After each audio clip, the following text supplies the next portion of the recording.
कल बेटा हम क्वेश्चन कर रहे थे मैग्नेटिक फील्ड पे, कैलकुलेशन ऑफ मैग्नेटिक फील्ड। तो बहुत सारे क्वेश्चन हमने कराए थे। आज हम थोड़ा सा आगे बढ़ते हैं, calculation of magnetic field due to solenoid. आज हम थोड़ा सोलेनॉइड के बारे में पढ़ते हैं। सोलेनॉइड आप लोग जानते भी होंगे, देखे भी होंगे। सोलेनॉइड का मतलब होता है बिल्कुल स्प्रिंग। देखा आप लोगों ने, जो पेन में शटर वाली पेन होती है उसमें स्प्रिंग लगा होता है, बिल्कुल वैसा ही सोलेनॉइड होता है। उसका स्ट्रक्चर हम देख लेते हैं। मैंने कहा जैसे मान लो डालो magnetic field on the axis of solenoid, on the axis of solenoid, magnetic field on the axis of solenoid। तो सबसे पहली बात sir, what is the solenoid? तो सोलेनॉइड बिल्कुल हेलिकल स्ट्रक्चर जैसा, स्प्रिंग जैसा होता है, बिल्कुल इस तरीके से। मैं आपको इसको डायग्राम बना देता हूं। बिल्कुल इस तरीके से स्प्रिंग होता है ना, ऐसे। This is the solenoid, this is the solenoid. बिल्कुल यहां से करंट जाएगी अंदर और यहां से करंट बाहर आएगी। ठीक, बिल्कुल अगर इसको हम सारे इसके टॉप्स को मिलाएंगे तो कुछ इस तरीके से होगा और ऊपर भी कुछ इस तरीके से आएगा, बिल्कुल बिल्कुल इस तरीके से। And this is the axis of the solenoid, this is the axis of the solenoid. अगर मैं इसको थोड़ा कलरफुल बनाऊं तो थोड़ा ज्यादा अच्छा लगेगा। This is the axis of the solenoid और इस एक्सिस के बाद ये सोलेनॉइड का एक्सिस हो गया, ये इसका रेडियस हो गया ए। क्या हो गया रेडियस? ए। ठीक है, लेंथ ऑफ द सोलेनॉइड क्या हो गई? L. This is the length of the solenoid. ये सोलेनॉइड हो गया स्ट्रक्चर। अब इस स्ट्रक्चर में हमको ऐसा तो समझ में आ रहा है कि सर इधर से करंट जा रही है और ऐसे गोल गोल घूम रही है। ध्यान से देखो, करंट ऐसे गोल गोल घूम रही है इस तरीके से। अगर इस तरीके से करंट घूम रही है तो हमें समझ में आता है कि करंट ऐसे घुस रही है और ऐसे बाहर आ रही है। ऐसे देखो, करंट ऐसे घुस रही है और ऐसे बाहर आ रही है, मतलब नीचे से करंट जा रही है और ऊपर से बाहर आ रही है। तो इसका एक डिफरेंट व्यूज भी बनता है जिसको बोलते हैं टॉप व्यूज। क्या बोलते हैं? फ्रंट से देखने पर जो व्यू दिखाई दे उसको हम टॉप व्यू बोलते हैं। क्या बोलते हैं बेटा? टॉप व्यू, जो फ्रंट से देखने पर दिखाई दे। तो हमने कहा अगर मैं सोलेनॉइड का टॉप व्यू बनाऊं तो टॉप व्यू कुछ इस तरीके से होगा। ये सोलेनॉइड का, ये सोलेनॉइड का ऊपर वाला हिस्सा और ये सोलेनॉइड का नीचे वाला हिस्सा। ऊपर से देखो ऐसे करंट जा रही है और ऐसे बाहर आएगी। तो ऊपर से करंट बाहर आएगी तो ऊपर डॉट डॉट हो जाएगा। कैसा हो जाएगा? ऊपर सारी करंट कैसी हो जाएगी? डॉट डॉट हो जाएगी। मतलब ऊपर में करंट बाहर आ रही है और नीचे में कैसे जा रही है? अंदर जा रही है। कैसे जा रही है? यहां सारा क्रॉस क्रॉस हो जाएगा। क्रॉस का मतलब मैग्नेटिक करंट कैसे जा रही है? अंदर जा रही है। डॉट का मतलब करंट कैसे आ रही है? बाहर आ रही है। देखो नीचे वाले हिस्से में करंट अंदर जा रही है और ऊपर वाले हिस्से में करंट बाहर आ रही है। Now this is the axis of the magnetic field. ये लाइन क्या कहलाएगा? Axis of the magnetic field. बहुत ध्यान से देखना, this line is called axis of the magnetic field. अब तुम्हें यह समझ में आ रहा होगा कि क्या मैग्नेटिक फील्ड इसके इस तरफ होगा, इसके इस तरफ होगा कि नहीं होगा। सबसे पहले चेक कर लेते हैं क्या मैग्नेटिक फील्ड इसके यहां पर होगा कि नहीं होगा। अब देखो ये सारी करंट और करंट बाहर की ओर है। तो मैंने आपको पाम रूल सिखाया था। कौन सा रूल सिखाया था? पाम रूल कहता है कि अगर करंट बाहर की ओर है ऐसे रखो, जिधर मैग्नेटिक फील्ड निकालना है उधर फिंगर को खोलो और करंट की डायरेक्शन बाहर है तो मैंने अंगूठा को बाहर रखना है। तो देखो पाम हमारा इस तरफ आया, इस तरफ आया, मतलब इस पूरे इंटायर रीजन में डायरेक्शन ऑफ मैग्नेटिक फील्ड है वो इस तरफ है। इस पूरे इंटायर रीजन मतलब इसके ऊपर, इस वाले की वजह से। तो नीचे वाले की वजह से मैग्नेटिक फील्ड किधर आएगा? नीचे वाला कैसा अंदर घुसा है तो ऐसे लगाओ, तो नीचे वाले की वजह से मैग्नेटिक फील्ड इधर आएगा। क्योंकि दोनों की वजह से करंट सेम है, दोनों की वजह से क्या सेम है? करंट सेम है। तो यहाँ मैग्नेटिक फील्ड की वैल्यू क्या हो जाएगी? 0। दोनों बराबर है ना, तो मैग्नेटिक फील्ड क्या हो जाएगा? कैंसिल आउट हो जाएगा। इसलिए यहाँ मैग्नेटिक फील्ड एग्जिस्ट नहीं करेगी। बात समझ आई? सिमिलरली नीचे भी ये मैग्नेटिक फील्ड किधर है? ऐसे है, तो इसकी वजह से मैग्नेटिक फील्ड इधर आई। और ये मैग्नेटिक फील्ड बाहर है, तो बाहर है तो बिल्कुल ऐसे रखेंगे। इसकी वजह से मैग्नेटिक फील्ड इधर आई, ये भी बराबर। तो इसकी वजह से मैग्नेटिक फील्ड यहाँ पर भी क्या हो गया? मैग्नेटिक फील्ड की वैल्यू 0, यहाँ पर भी मैग्नेटिक फील्ड की वैल्यू 0। तो अंदर किधर होगी? अंदर भी देख लेते हैं। तो भैया इसकी वजह से, बाहर की वजह से मैग्नेटिक फील्ड इधर और इसकी वजह से भी मैग्नेटिक फील्ड इधर, दोनों की वजह से मैग्नेटिक फील्ड इधर। इसका मतलब मैग्नेटिक फील्ड जो होगा वो सोलेनॉइड के बीच में होगा। कहां भरा होगा? बीच में होगा। तो magnetic field always present between the solenoids. इतनी बातें समझ में आई, पर कितना होगा उसकी चर्चा अब हम करेंगे। मैग्नेटिक फील्ड, ये तो कंसेप्ट क्लियर हो गया कि outside magnetic field is never exist in the solenoid, all the magnetic field present with in the solenoid. अब समस्या ये है सर ये कॉइल है। अब याद करो ये कॉइल है और ये कॉइल की एक्सिस है, तो आपने एक्सिस पर मैग्नेटिक फील्ड निकाला सिंगल कॉइल की वजह से, सिंगल कॉइल की वजह से एक्सिस पर मैग्नेटिक फील्ड हमने निकलवाया था mu naught I into R square divided by 2 R square plus X square की पावर 3/2। फिर मैंने उसको n से मल्टीप्लाई कराया था जब बोला n नंबर ऑफ कॉइल्स होंगी तो ध्यान से देखो ये एक कॉइल है, एक्सिस पर मैग्नेटिक फील्ड एक कॉइल है या अनंत कॉइल है, तो कहा गया भैया नंबर ऑफ अनंत कॉइल है, इनफाइनाइट कॉइल्स है। कितनी कॉइल्स हैं? इनफाइनाइट, इसको n नंबर ऑफ कॉइल्स बोलते हैं। तो कहा गया सर पहले तो ये बताओ what is the number of turns, तो small n is called number of turns is nothing but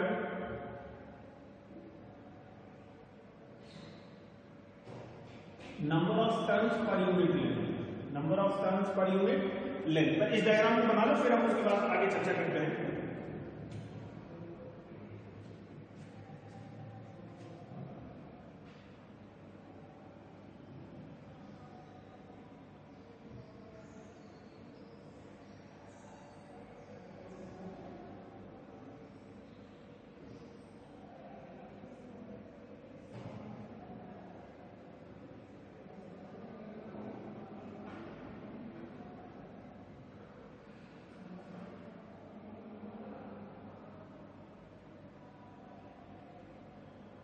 बना लिया बेटा?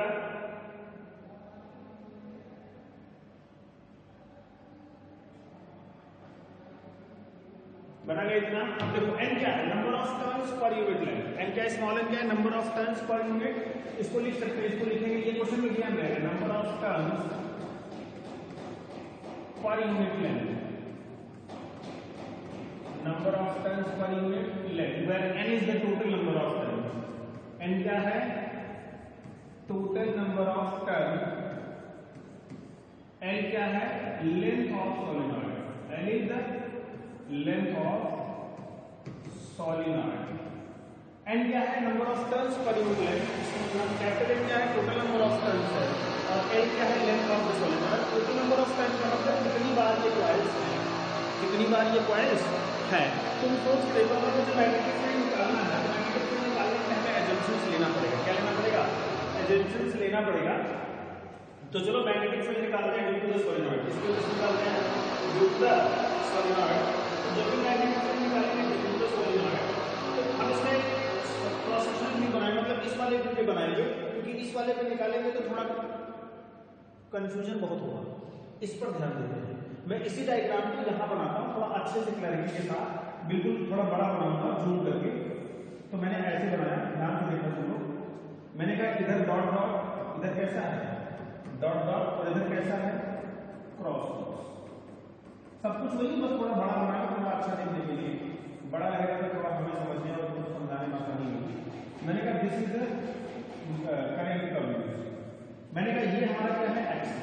This is the axis of solenoid. मैंने कहा यही पर अगर मैग्नेटिक फील्ड निकालना है तो ये सेंटर ऑफ द सोलेनॉइड ले लेते हैं, क्योंकि ये लेंथ फाइनाइट सोलेनॉइड है, इनफाइनाइट सोलेनॉइड नहीं है। तो मैंने कहा इसका रेडियस कितना ले लिया हमने? इसका रेडियस हमने ए लिया हुआ है। तो मैंने कहा अगर यहाँ पर मैग्नेटिक फील्ड निकालेंगे, अब चूंकि ये वेरिएबल है तो मैंने कहा यहाँ एक एलिमेंट ले लेते हैं। क्या ले लेते हैं बेटा? यहाँ पर जाकर वर्टिकल से थीटा पर जाकर डी थीटा का एक एलिमेंट ले लेते हैं। कितना एलिमेंट ले लेते हैं? तो डी थीटा का एलिमेंट ले लेंगे, यानी इसकी जो थिकनेस हो जाएगी यहाँ से यहाँ तक, वो कितनी हो जाएगी? dx हो जाएगी। कितनी हो जाएगी? तो ध्यान से क्या किए हैं, सेंटर से x दूरी पर dx का एक एलिमेंट ले लिया, dx का एक करंट एलिमेंट ले लिया, यहाँ से वर्टिकल से थीटा एंगल पर, कितने एंगल पर? थीटा एंगल पर। तो ये कितना होगा? ds। इसमें कितने नंबर ऑफ टर्न्स होंगे? n नंबर ऑफ टर्न्स होंगे, n into money number of turns of this element in dx element. तो यहाँ पे नहीं लिख सकते, अगले वाले पेज पे लिखेंगे नंबर ऑफ टर्न्स। आप लोग लिख लो number of turns in dx element. यहाँ पे जगह नहीं है छोटा बेटा, तो हम आगे बढ़ेंगे, आगे बढ़ेंगे तो अगला पेज का इस्तेमाल करेंगे। तो यहाँ लिखेंगे number of turns in dx element. dx element में नंबर ऑफ टर्न्स कितना हो जाएगा? तो ना what is the dn is equal to कितना हो जाएगा? n into dx। कितना नंबर ऑफ टर्न्स हो जाएगा? n into dx। पर वापस से बैक आते थोड़ा समझने के लिए आप एलिमेंट को देखो ध्यान से। dx एलिमेंट में कितना नंबर ऑफ टर्न्स हो गया? n into dx हो गया। कितना हो गया? n into dx. Now what is the magnetic field in n1 turns या n टर्न्स की बात कर लो तो n टर्न्स में मैग्नेटिक फील्ड लिखेंगे तो magnetic field for n turns तो हम लिखेंगे magnetic field for one turn की मैग्नेटिक फील्ड हम जानते हैं कितनी होती है, dv is equal to mu naught I into radius का square, radius a square divided by 2 bracket में a square plus x square की पावर 3/2. याद करो this is the magnetic field of the circular loop on the axis. ये भी circular loop ही है तो ध्यान से देखो मैंने पहले समझा this is the circular loop और उसके एक्सिस पर मैग्नेटिक फील्ड निकाले पर एक है कि n नंबर है तो कहा जा सकता है n नंबर है और अगर n नंबर है तो कितना एलिमेंट होगा dn. कितना एलिमेंट होगा dn. तो for n number magnetic field for dn terms के लिए यहाँ किससे मल्टीप्लाई हो जाएगा, dv is equal to mu naught I into a square into dn divided by 2 a square plus x square की power 3/2.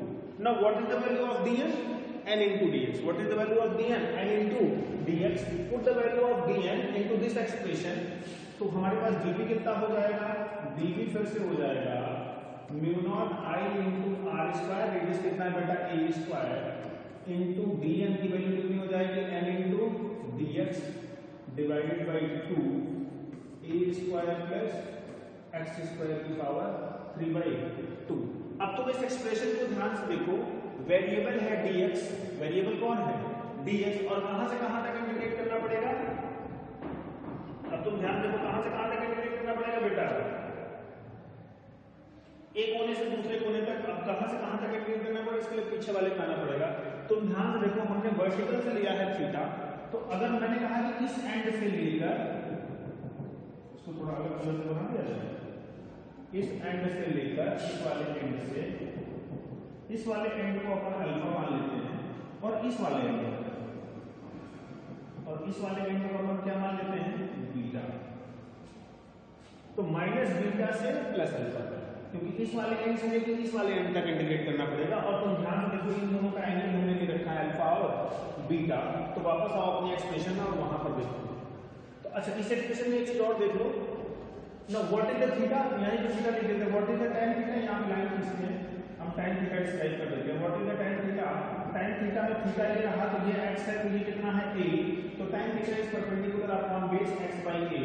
Now what is x equal to, अगर मैं यहां से x लिखूं what is x equal to a tan theta. x की वैल्यू हमने a tan theta निकाली, इसकी वहां जरूरत पड़ेगी इसलिए हम यहां पर लिख लिए हैं. यहां पर आ जाओ. Now what is the tan theta, what is the x equal to a tan theta. मैंने कहा दोनों को डिफरेंशिएट कर लो, dx बराबर a tan थीटा का differentiation sec square theta into d theta, sec square theta into d theta. वापस से उस एक्सप्रेशन में रख दो तो dv बराबर कितना हो गया mu naught I into a square into n into dx की जगह क्या आ गया a sec square theta into d theta divided by 2. x की जगह कितना है a स्क्वायर प्लस x की जगह है a square tan square theta की पावर 3/2. अब तुम ध्यान से देखो इसमें अगर a स्क्वायर बाहर निकालो तो ऊपर वाला a और नीचे वाला a से कट जाएगा और 1 प्लस tan स्क्वायर थीटा होता है sec स्क्वायर थीटा. कितना होता है बेटा sec स्क्वायर थीटा. तो ये हो जाएगा म्यू नॉट I और ये a स्क्वायर निकल जाएगा. देखो यहां से बाहर निकलेगा तो a क्यूब बाहर निकलेगा तो ये a स्क्वायर ये a और ये a कैंसिल हो जाएगा तो म्यू नॉट I और ये sec स्क्वायर थीटा और नीचे sec थीटा भी बचेगा वो कैंसिल आउट हो जाएगा. अच्छा डायरेक्ट नहीं लिखते पहले छोटा छोटा लिख लेते हैं. Mu naught I n sec square theta into d theta divided by 2 sec square theta की पावर 3/2. तो नीचे से क्यूब थीटा बचा, ऊपर sec स्क्वायर थीटा बचा. नीचे क्या होता है बेटा इतना नोट कर लो फटाफट फिर मैं आगे बढ़ता हूं.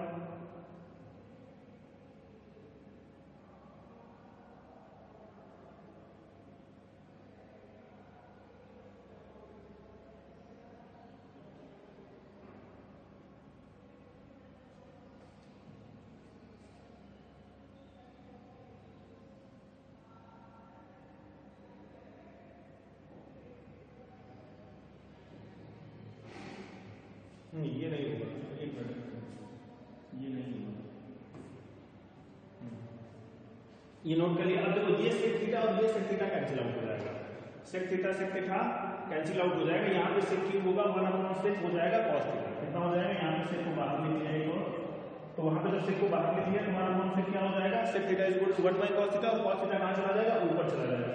तो यहाँ से जो हमारा फॉर्मेट बन जाएगा व्हाट इज द डीवी, तो डीवी की वैल्यू कितनी, मैग्नीट्यूड फील्ड डीवी कितना आ जाएगा, कितनी आ जाएगा 1/0 इनटू n इनटू i, सेक से कैंसिल हो गया और 1/cos theta into d theta बचा डिवाइडेड बाय 2। अब दोनों तरफ क्या कर दो, इंटीग्रेट। कहां से कहां तक, पीछे देखो लिमिट हम बताते हैं, पीछे आ जाओ तो लिमिट कहां से कहां से, माइनस बीटा से अल्फा तक, माइनस बीटा से अल्फा तक, माइनस बीटा से अल्फा तक। तो मैग्नेटिक फील्ड B बराबर हो गया mu naught ni divided by 2। यहां cos थीटा का इंटीग्रेशन क्या होता है, cos थीटा का integration sin theta, upper limit minus lower limit. तो यहां पे sin थीटा हो जाएगा, लिमिट हो जाएगा माइनस बीटा से अल्फा। तो B बराबर हमारा फाइनल आंसर आ गया mu naught ni divided by 2, ये हो गया sin alpha plus sin beta. This is the magnetic field on the axis of solenoid. Note कर लो बेटा,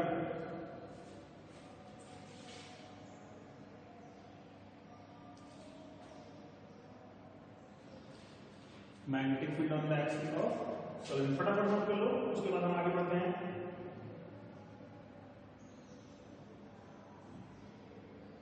चलो हो गया बेटा, ठीक है। अगर आपको लग रहा है कि लेट हो रहा है तो वीडियो को पॉज कर लो, पहले नोट कर लो, फिर वीडियो को प्ले कर लेंगे, ठीक है। चलो बेटा नेक्स्ट, इसी में एक इसी कंडीशन है case number 1। Now what is the case number 1, case number 1 में कहता है मैग्नेटिक फील्ड ऑन द, नहीं लिखो मैग्नेटिक फील्ड, केस नंबर कहता है कि what is the magnetic field due to the infinite solenoid, किसकी वजह से, इनफाइनाइट सोलेनॉइड। इनफाइनाइट सोलेनॉइड हो जाए तो सोलेनॉइड की लेंथ कितनी हो जाएगी, इनफाइनाइट। और अगर लेंथ इनफाइनाइट हो जाएगी तो तुम याद करो हमारे पास जो डायग्राम था वो कुछ ऐसा था, ऊपर से डॉट डॉट, नीचे से क्रॉस क्रॉस, ऊपर से डॉट डॉट, नीचे से क्रॉस क्रॉस, ऊपर से डॉट डॉट, नीचे से क्रॉस क्रॉस, ऐसा था ना, कि ऐसा था बेटा, अरे हाँ ना बोलो भाई, बिल्कुल ऐसा ही था। मैंने कहा this is the axis of solenoid, this is the axis of, अब ये लेंथ बहुत बड़ी, ये भी लेंथ बहुत बड़ी, ये भी लेंथ बहुत बड़ी, ये भी लेंथ बहुत बड़ी, हम एक्सिस के सेंटर पर निकालना चाहते हैं। तो सोचो ये बड़ी हो जाएगी तो ये परपेंडिकुलर लाइन, तो ये बड़ी होते होते होते ये आते आते 90, यानी अल्फा बराबर भी 90 और बीटा बराबर भी 90। यानी अगर इनफाइनाइट सोलेनॉइड होगा तो अल्फा और बीटा दोनों 90 हो जाएंगे, when alpha and beta both are 90। Now what is the magnetic field to the solenoid is what, mu naught ni divided by 2 sin 90 plus sin 90। Now it becomes 1 + 1 में 2 हो गया, तो b बराबर आ गया म्यू नॉट ni।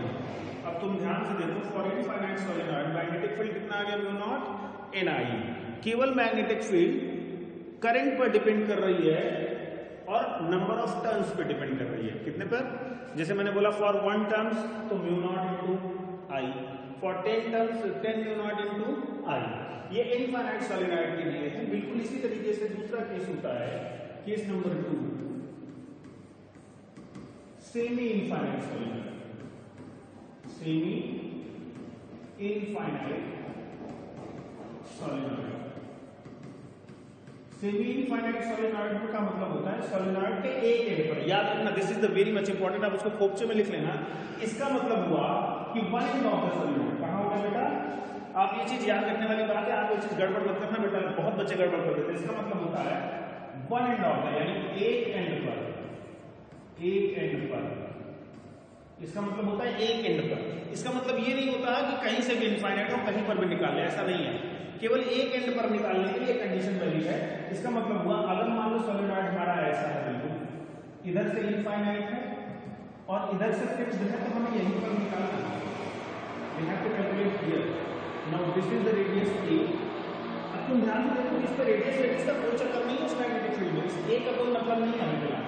तो यहाँ पर magnetic field निकालनी, क्योंकि ये हमारी एक्सिस है, ये हमारी क्या है, एक्सिस है। तो सोचो अल्फा बराबर 90 डिग्री तो आएगा, पर बीटा बराबर कितना आएगा, 0। क्यों, क्योंकि इधर कुछ भी नहीं है। तो हम लिख लेंगे अल्फा बराबर 90 एंड बीटा बराबर 0।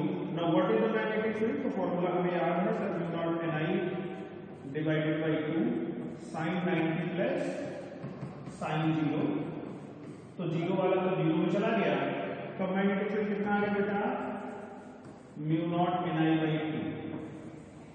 Now this is the magnetic field at the one end of the solenoid due to semi-infinite solenoid.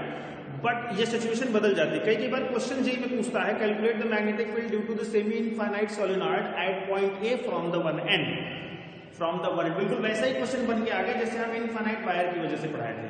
Finite wire की वजह से मैग्नेटिक फील्ड पढ़ाए थे ना, mu naught I by 4 pi d bracket में sin alpha plus sin beta. वैसे ये वाला भी है, फॉर्मूला सेम है, बस यहाँ पे ni आ गया। तो ये बात याद रहे, ये बात याद रहे, इसलिए ये क्वेश्चन करा रहा हूं। इसके लिए थोड़ा लॉजिकल आंसर आता है कि इसके बाद एक क्वेश्चन लिख लो, जेई में हालांकि पूछा 2-3 बार सवाल।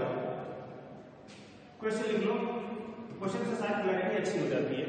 कैलकुलेट द मैग्नेटिक फील्ड, हमने क्वेश्चन लिख देते हैं, calculate the magnetic field due to semi infinite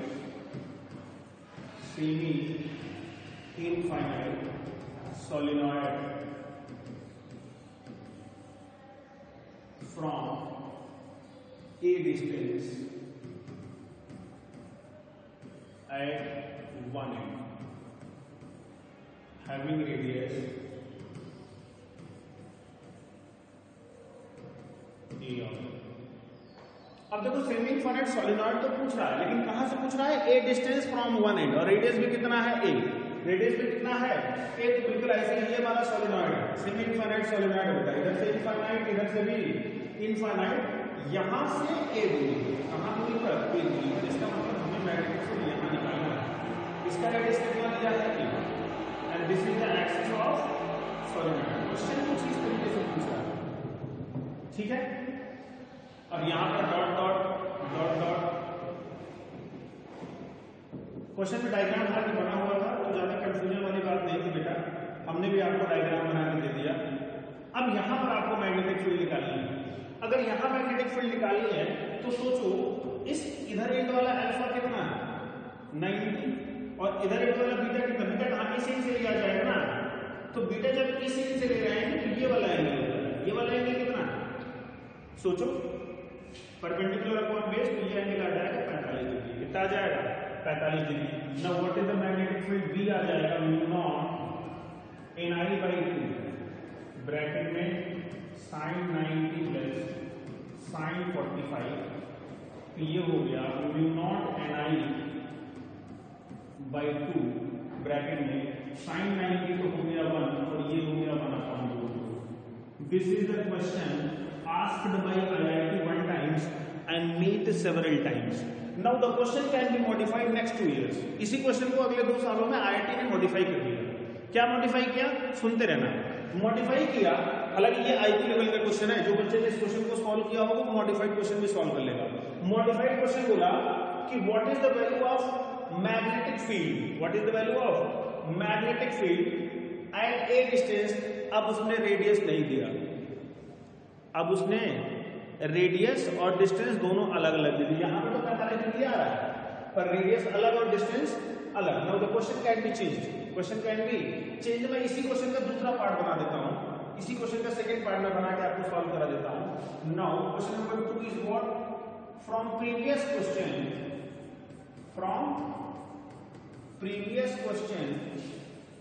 the radius of solenoid, the radius of solenoid is r. The radius of solenoid is r. Calculate magnetic field. Calculate magnetic field at point P. At point P. P point बोले तो P point यही है बेटा, confuse नहीं होना बिल्कुल। P point यही है, मतलब this is the P point, ये वाला। अब कोई चेंजेस नहीं हुआ, मैं वापस से फिर से डायग्राम बनाऊंगा आपको समझाने के लिए। मैंने कहा ये हमारा सोलिनॉइड सेमी इनफाइनाइट सोलिनॉइड है, ये इधर से इनफिनिटी, इधर से इनफिनिटी, और यहां से दूरी अभी भी ए ही है, बट अभी रेडियस कैन बी। आपको यहां कहीं मैग्नेटिक फील्ड चाहिए, पी पॉइंट ये है। अब देखो ये एंगल क्या हो जाएगा? थीटा, और ये अल्फा कितना हो जाएगा? अल्फा अभी भी 90, अल्फा आ गई थी 90, पर बीटा कितना हो गया है थीटा, बीटा कितना हो गया है, तो यहां से लिख लेंगे अल्फा बराबर 90 बट बीटा बराबर थीटा, क्योंकि बीटा हम जानते ही नहीं कितना हो गया, बस इतना ही चेंज हुआ ना। What is the magnetic field, B बराबर mu naught N I by 2 और यहां हो जाएगा साइन थीटा प्लस साइन 90 और साइन 90 हो जाएगा mu naught N I by 2 sine theta यानी 1 प्लस साइन थीटा। सवाल ये है कि बी या ऑप्शन में था ही नहीं, ये नहीं है कि सवाल यही है, ये आसान दिख रहा है यहां तक, लेकिन ये ऑप्शन में नहीं था। ऑप्शन में साइन थीटा की वैल्यू थी in terms of X and R, तो now put the value of sine theta in terms of X and R, तो क्या हो जाएगा mu naught N I by 2 1 plus sine theta की value क्या हो जाएगी, theta is what perpendicular upon hypotenuse, perpendicular upon perpendicular कितना है a, हाइपोटेन्यूज कितना है under root r square plus a square. Now this is the value, this is the question, this is the option which is present in the answer, ये option में था। अब इसमें भी थोड़ा और कंफ्यूजन था, इसमें थोड़ा इधर मल्टीप्लाई करके सॉल्व करके लिखा हुआ था बकायदा बढ़िया, अगर तुम इसको और ऐसा नहीं करना, इसको और अच्छे से सॉल्व करना तो वो वाला ऑप्शन में था।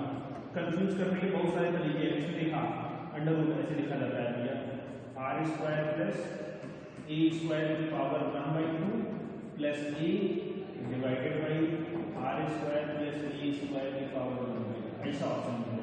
इतना कॉम्प्लिकेटेड आंसर अगर बनाना है ऑप्शन दे देगा तो आप भी कंफ्यूज हो ही जाएगा।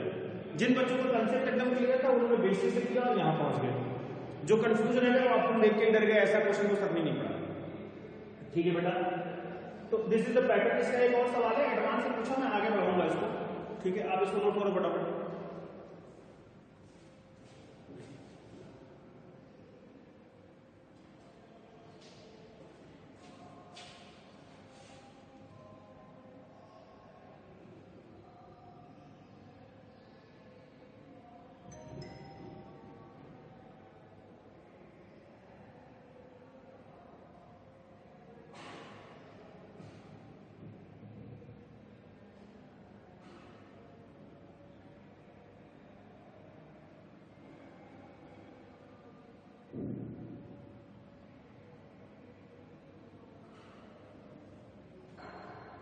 लिख लिया बेटा, चलो नेक्स्ट क्वेश्चन देखो।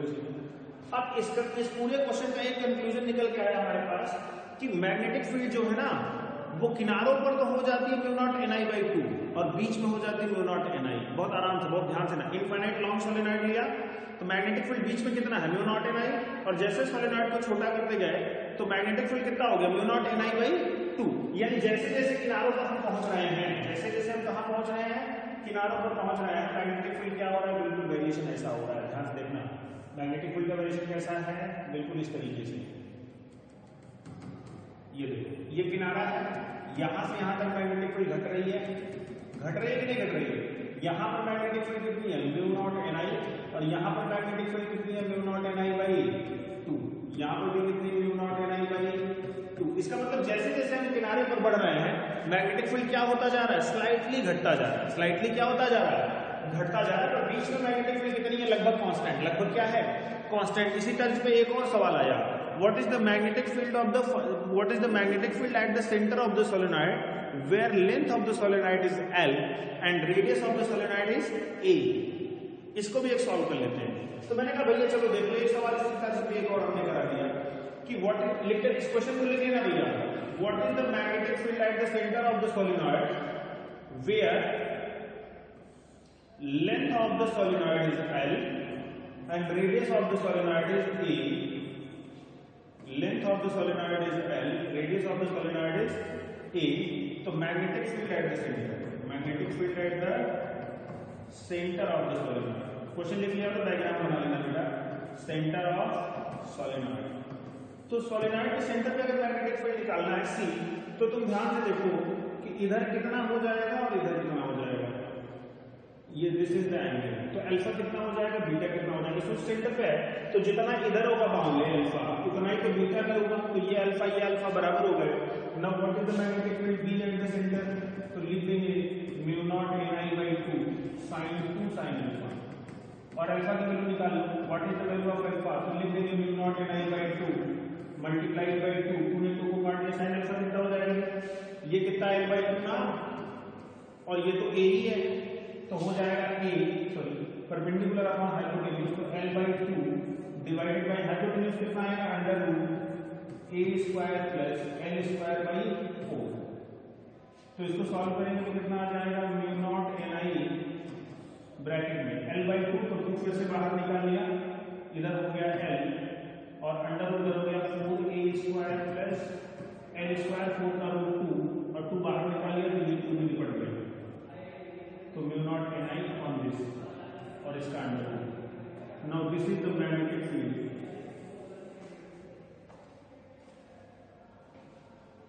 ठीक है बेटा, अच्छा क्वेश्चन था ये भी, ठीक है। Thank you very much for attend. फिर मिलते हैं कल एक नए वीडियो के साथ। थैंक यू बेटा।